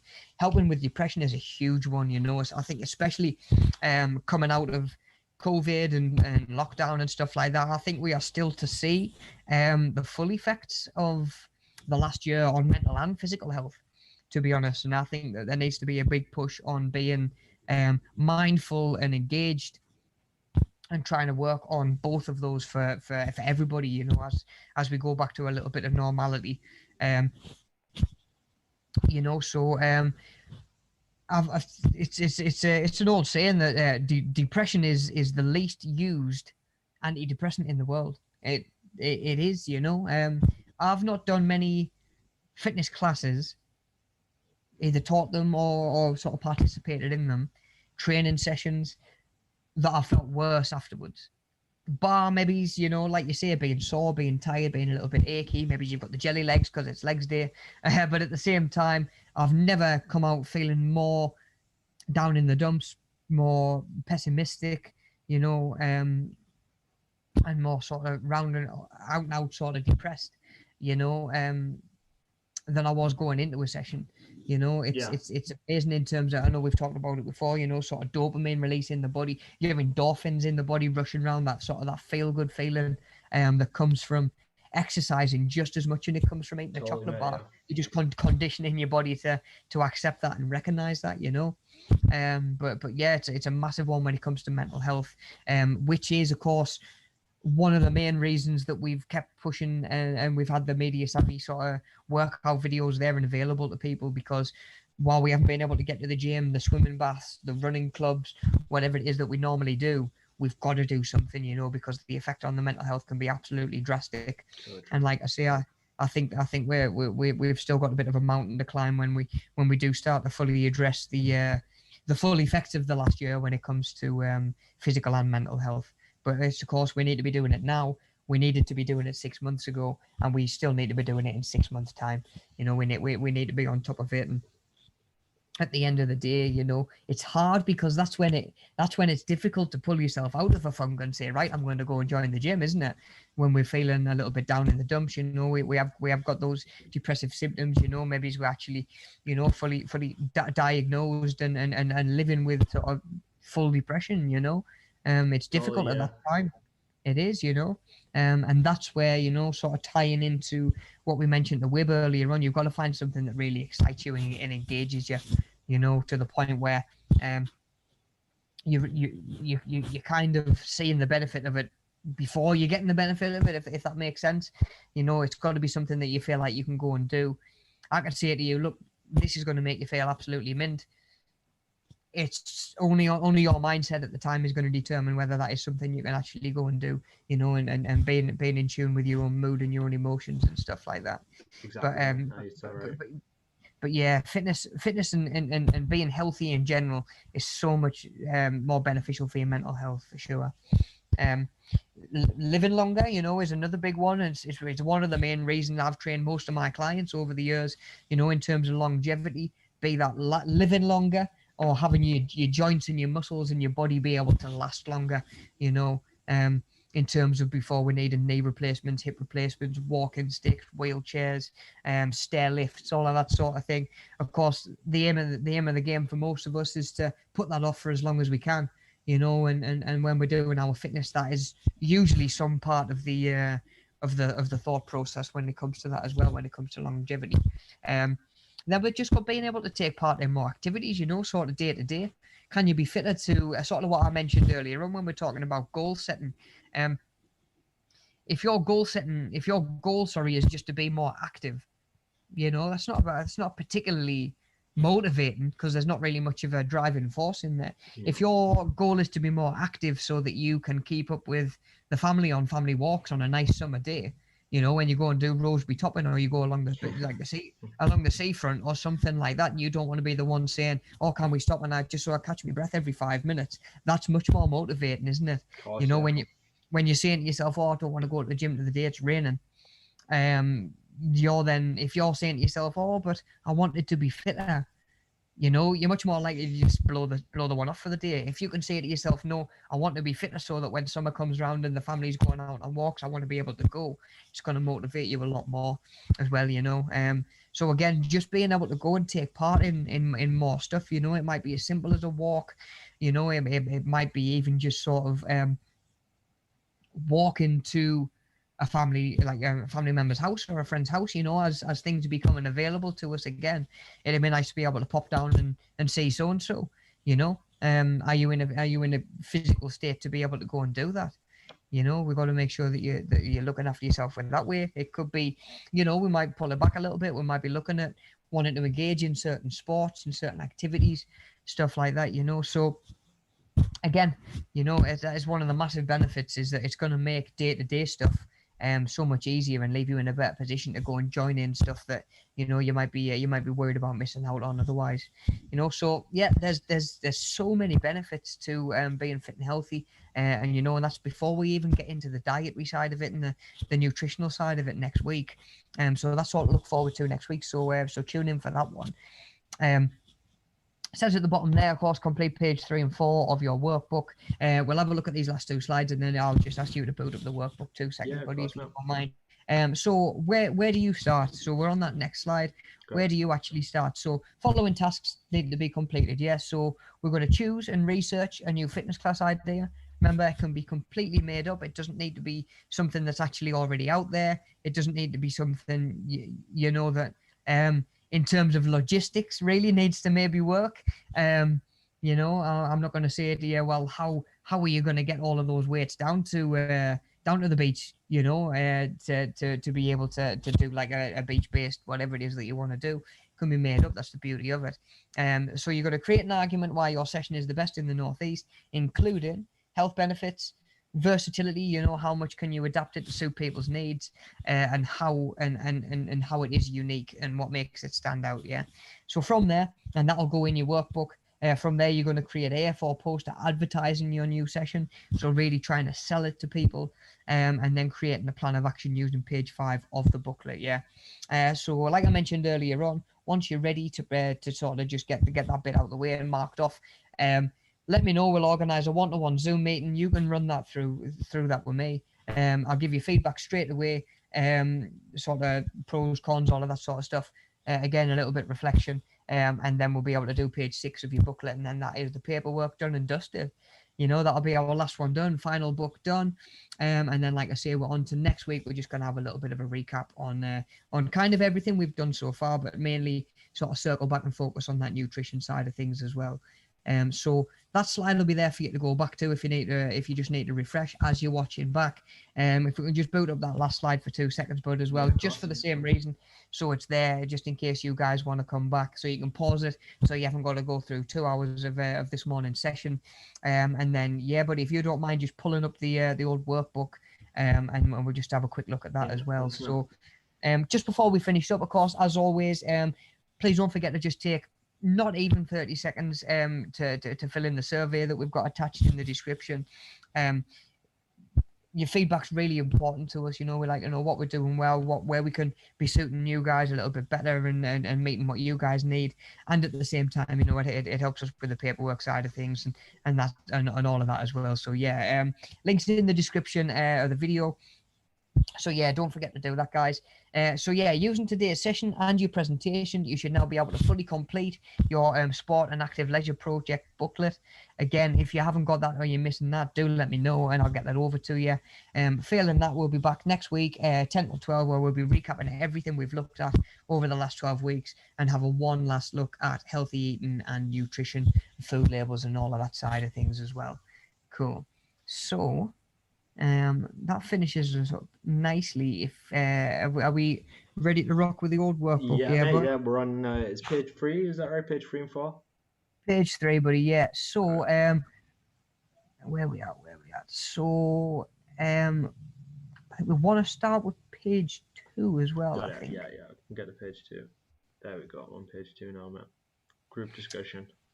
Plan There which we go. aspect Yeah. of sport and active leisure will be researched. Yeah. So we got task 1.1, which we're going to do. So it's page 2. So pretty much you're doing the full workbook, but can't do page 6 until you've delivered your presentation. I've given you a little bit of feedback. Yeah. So the first box is really just a brainstorming idea. I know again it says in small groups, but of course you're doing it by yourself. Write down as many ideas as you can, you know, and just sort of I'm trying to think of the right term because I know there's one that you're not allowed to use. Mind map. We're gonna mind map everything, kind of in there, yeah. Yeah, I'm not even gonna go down that route this morning. Yeah, we'll go with mind map. Yeah, we'll go with mind map in there. You get yourself some ideas, and then from the list of notes above, discuss in your group, of course, with me if you feel like you need to. Decide which one's going to be the best idea to take forward, and then you're going to write that in the box at the bottom of page 2. Onto page 3. Of course, this one's pretty easy because the individual responsible for researching all of these is going to be you, because we're doing them alone now. So that's page 3 pretty much sorted. Page 4, we'll be saying using the space below with a plan to research what you're going to do, you know. So on page 4, we're going to be writing, you know, I'm going to have a look on, I'm going to go to Google and type in sort of what strength training exercises are in the area near me, you know, what exercises might be good for cardio fitness or aerobic endurance. Yeah, so the research that you're going to go and do, and the plan that you're setting out for yourself for the research that you are actually going to go and do over the next week or 2. Yeah. And then from there, page 5, 2.2, we'll be able to do once you've delivered it, and I've got a little bit of feedback. But then we want at the bottom of page 5, we're putting like it's an action plan pretty much in theory or sort of in place to be able to follow the steps, step 1, step 2, step 3, to get your research, your class actually pulled together and your poster done as well, you know. So that, again, that might be research, that might be finding images, that might be drawing images, that might be actually putting the thing together itself. So again, we just got a little bit of a plan of action. What is what you're going to do, you know, how are you going to go from where you are to having a full delivered presentation pretty much. And then page 6 is where we can say what went well, and then where we could say it would be even better if we'd done this as well, you know, or this instead. And then, like I say, that is the last workbook done. Spot on. That'll be all the paperwork pretty much. And Brilliant. Then, like I say, we can just wrap things up next week and just have and like I say, just have a little bit of a recap on everything.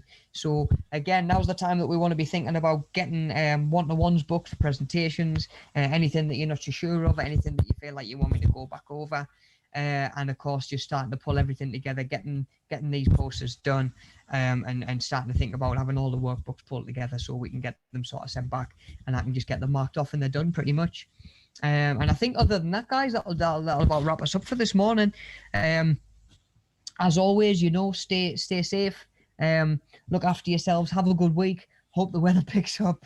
And like I say, take care of yourself, guys. We'll be back same time next week. Daniel, have you got anything to add this morning, buddy? No, just the surveys in the description. The fitness video is also in the description. So just get on that, guys. Make sure you do the survey.